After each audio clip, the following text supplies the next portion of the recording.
Okay, so next up is a front 1350 series front drive shaft for my customer Dan. It's for his Dodge truck, and there's a little bit of backstory that goes with it. So he got a truck, and I don't know, remember the situation was the drive shaft came with it, was in the back and not in the truck, or there was a problem with the original drive shaft and he ended up with another one and some kind of a trade dealio, but it needed attention, so he brought it to me, and I had gone around it, put U-joints in it, and did, you know, it basically needed U-joints in a centering kit at that time. Then come find out it was too short for his truck, and so he put it in there, and he found out there was no drive shaft in the truck, I believe, originally, and then unfortunately he wound up with one that was too short. So the ask is what could I do to get him out of just having, you know, I had just done that one. You can see all new spicer snap tights and done all that, and ball kit and everything to that one. What could I do to get him out of that mess and get him into something that was 35 inches flange to flange is what he needed for the truck. So this one here was that hideous waste of time, basically reverse stub. So that's a spline stub that goes into a female spline socket.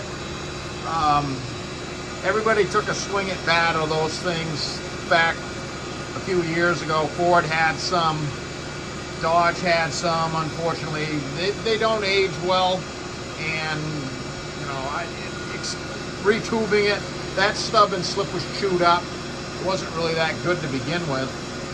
So, you know, it was a, you know, what can we do? So I had another 1350 series donor 2 3/4 inch 083 tubing. So I took all of the CV components off of that, transferred them to this. I did have another one of those reverse slip things that I had initially looked at, and it wasn't any better, and the things are just difficult to work on because of the way they're configured to tube them and stuff and change the length. And of course, that stub was a different spline than the other donor shaft segment that I had. Not only was it a different manufacturer, but it wasn't even the same spline. So that ruled that out. So I had this one. There was good 1350 series. It was left over from some other project somebody had. The ball stud yoke was perfect. Tube was good. It needed a stub and a slip. So he's got a 1421 stub there modified to go to 2 3/4 inch 083. Perfect 488. That's brand new. The stub and slip are new. 488 KX slip yoke, and it's mated to that serrated face flange yoke that they used on the front axles of the Dodge that formerly lived here. So I reused the CV off of that. This came from the archives in there, and so that's going to get him going. So reuse the joints, reuse as much as I could, and that is, like I said, came from the archives. So that's cruising. That's about 2,800 RPM. 0 at the transfer case and 0 at the front axle. So nobody home. It's 35 inches running length like he needed.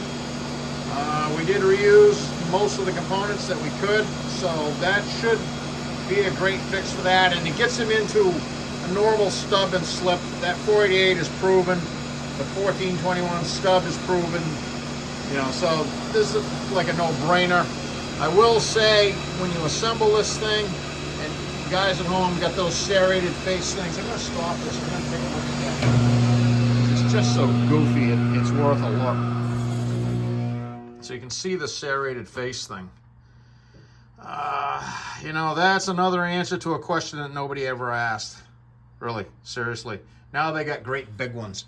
They got these big, huge things, too. You know, it's like, yeah, we used to just have plain old 4-bolt flanges, and they worked for decades. Now we got to have these ultra, complicated machining things to get that done. And guess what? You got to be really, really careful when you nut this down that there's no little speck or anything in there, because it wedges, you know, gets in one of those serrated teeth and makes us cockeyed a little bit.